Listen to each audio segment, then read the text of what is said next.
yeroo ammaa kana baay'isaatii walii kadhadhaa.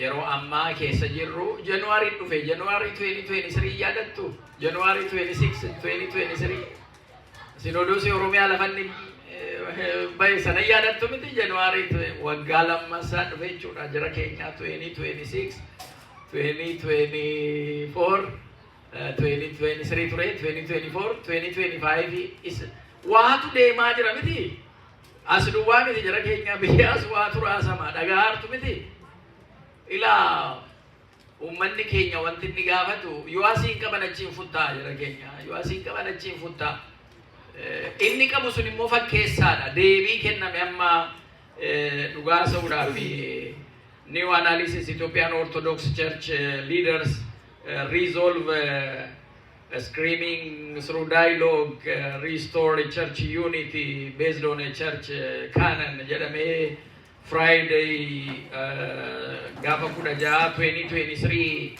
Reuters baase Addis Standard baase ala Sinodoosii Oromiyaa sana walii galtee kudhan muummee ministeeraa bakka jiranutti ka'anii jaarsa biyyaa ka'aniitu immuurna jara kana jedhanii ala sana isa namni bullukkoo itti uwwisee abbootii keenya ammatee kabajaan fudhate sana guyyaa saafaa oolota badan jedhanii walitti eega waamanii booda dogongorsiisanii as barabbaranii mana waaqayyo keessatti kun hundumtuu sirrii miti as barabbaru dogongoru waan akka kana dogongoru namni dogongoraa garuu fakkeessuun kun sirrii turre gadi kanaatiif akkaataan rakkoon sun itti uumame bataskaanni amantiin ortodoksii dhalootaaf akka darbitutti taasisnanni jedhame sun gati hin taanee fi paappaasonni waadaa jiraa gadhame ala sana hin guutamneef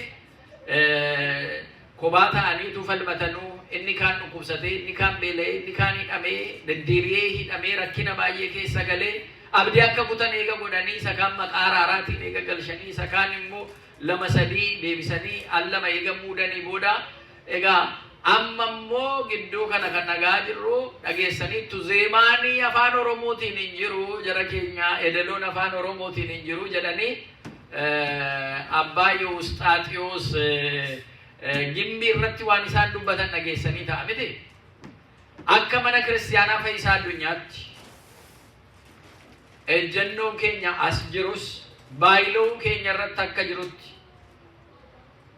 amantaa ortodoksii afaan aadaa safuu ummata keenyaa wajjin simachiisnee as mana kiristaanaa fayyisaa addunyaatti asirra ceenee kaaba Ameerikaa biyya alaa akkasumas Oromiyaa keessatti babal'isnaa kan jedhu keewwannee inni kun seera mootummaa biyya sanaatiin federaal mootummaa federaalaas mootummaa naannoo Oromiyaatiinis faallaa kan hin taane seera kan guute World Council of Churches, Africa Council of Churches keessas kan jiru gatii ta'eedhaa fi isa kanayyuu deemnee bakka akkanni bu'ee ummanni keenya keessatti bataskaana isaanii isee qooda deemu keessatti hirmaatu jenneetu isa kanaan irratti deemaa turre.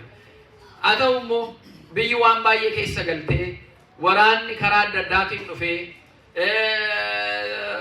akkaataan nuyi gaaffii dimokiraatawaa ittiin dhiyeessine biyyi waraana immoo keessa gallaan mee xinnoo callisnagaa tarii laphee qabaataniitu fudhatanii hojjetu kanan xumuruu jennee waliin mari'annee isa asitti mootummaa Ameerikaas haa ta'u addunyaattis iyyaa turre hold goonee tarii raawwatu laata jennee yeroo kenninee turre amma keessa ba'uudhaanii abbaa Eustaatiyos abbummaa isaaniitiin hin kabajnaa hin jaallannaa angoo phaaphaasummaa isaanii hin kabajnaa haa ta'u immoo yaada isaan dhiyeessan sanaa keessumaa yaada isaan edeloon afaan oromootiin hin jiru inni jedhan sana immoo mormina mormitu moo gammaddanii fudhatu morminaa miti hin mormina isa kana abbaa Eustaatiyos dhagaa hin mormina maaliif mormina giizii malee edeloon hin jiru jettanii jarri Gibxii ala Itoophiyaa ortodoksii bulchaa turan arabinyaadhaan qaddasaa turan giiziin hin jiru ala sana arabinyaadhaan qaddasuu turan inni kun amma giizii kan inni ittiin dhufe naannoo mootummaan naannoo Amaaraa yuunivarsiitii keessattis barattoonni kutaa tokko jalqabanii giizii kennuu jalqabuun dirqamaa jedhanii ofitti murteessan mirga isaaniiti akka naannoo mootummaa isaaniitti mirga isaaniiti miti. Isuma kanammoo kan timirti ministeerii kanaa fakkaatu qeerroon Oromoo diyaaqonii ta'uudhaaf giizii kanas baratee edeloo kanas achiin malee afaan Oromootiin hin deemu inni jedhu kuni faallaa mirga namummaa afaan ofiitiin amantaa ofii gaggeessan dhugati ta'eef kanan fudhannu jechuudha. Fudhatamii nan qabu.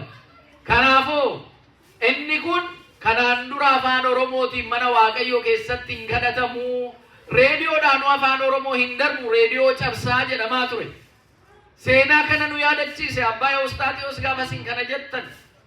Ummata amantii isaatti cichee diyaaqonoota isaaf qeetota isaa ummanni deeggaree bira dhaabbatee maaloo ederaa nu jijjiiraa jedhee halkanii guyyaa Xaqlaay Beete Kihnetiidhaaf bajeta waa tokko tun qabaatin Sinodoosii irraa bajeta waa tokko hin qabaatin ummanni walitti dhufee qabeenya isaatiin lubootaaf diyaaqonoota walitti qabee akkaataa edeloo isaaniis afaan Oromootiin qindaasee isaaniis afaan Oromootiin gaggeessan ummanni qabee cimsee amantaa kana afaan isaatiin gaggeeffachaa ummata nagaadhaan jiraatu keessa guyyaa jalqabaa isuma ramadamtanii deemtanii gimbii keessatti eebbumayyuu raawwattanu guyyaa jalqabaa dhattanii anni sini qindaaseen edaloon afaan Oromootiin hin ta'u jettan dhaamsa biraa akka qabu agarsiisa. Ummata sanaa wajjin waliin hin deemu jechuudha.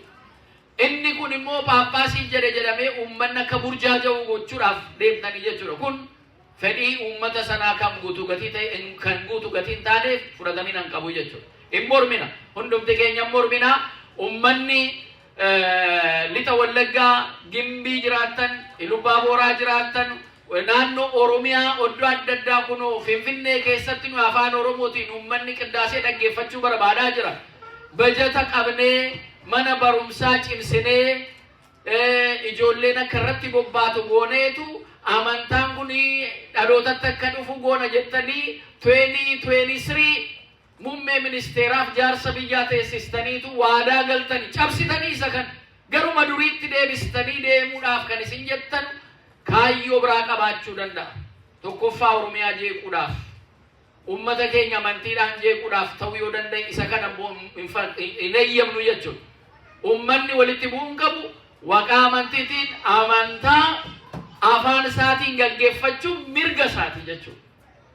Isarraan kanaaf immoo maaliif isa ta'u maaliif abbaan Gabri'eel wanti isaan gidduu kana sin dabarsitan ummanni amman kabajamanetti eenyummaan isaa afaan isaa namummaan isaa qabeenya isaa amman kabajamanetti ummata tuffachaa amantaan gaggeessa kan jedhu immoo fudhatamina kan qabaanne kan isin ibsitanii sirriidha jechuudha.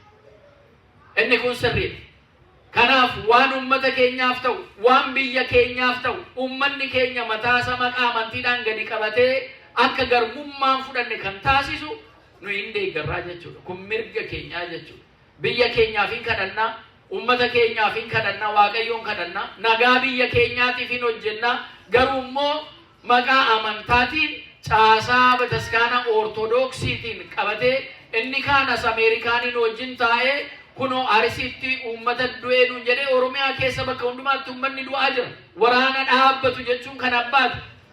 Namni du'a ajjeechaan dhaabbatu jechuun kan abbaati. Isa du'eef hin gaddina dhugaa sa'uudhaaf ajjeechaan dhaabbachuu qaba, duuti dhaabbachuu qaba. Kanarraan kan hafe garuu kan du'u amantaa gargar baasee du'aa hin jiru. Ummanni Oromoo ofuma isaatii qeesaa keessatti du'aa jira. Namni isaa iyyuu namni isaa sagalee ta'ullee hin jiru.